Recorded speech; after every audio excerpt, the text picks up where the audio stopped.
మీకు అసౌకర్యంగా అనిపించే విషయాల నుంచి పారిపోవద్దు.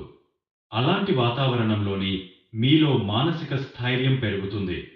భవిష్యత్తులో పరిస్థితులు ఎలాంటివైనా ఎదుర్కోగల సామర్థ్యం మీ సొంతమవుతుంది.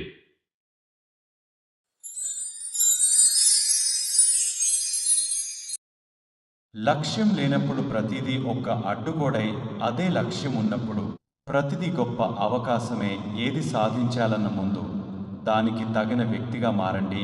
ఆ తర్వాత పెద్ద పనేమీ ఉండదు. గతం గురించి తలచుకుంటూ దున్హకించకు.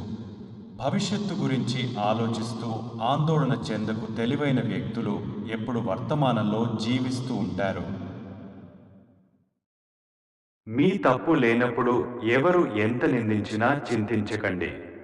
మనిషిని బాధించేది ఇతరుల మాటలు కాదు, ఆ మాటలకు మీరు ఇచ్చే విలువ.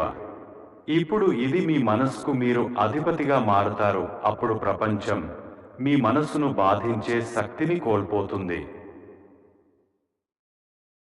గతం గురించి తలచుకుంటూ దున్హకించకు. భవిష్యత్తు గురించి ఆలోచిస్తూ ఆందోళన చెందకు. తెలివైన వ్యక్తులు ఎప్పుడు వర్తమానంలో జీవిస్తూ ఉంటారు. జీవితంలో భరించలేని బాధ అనుభవిస్తున్నప్పుడే అర్థమవుతుంది ఇన్నాళ్ళు అనవసరంగా బాధపడింది చాలా చిన్న విషయాలకే కదా అని.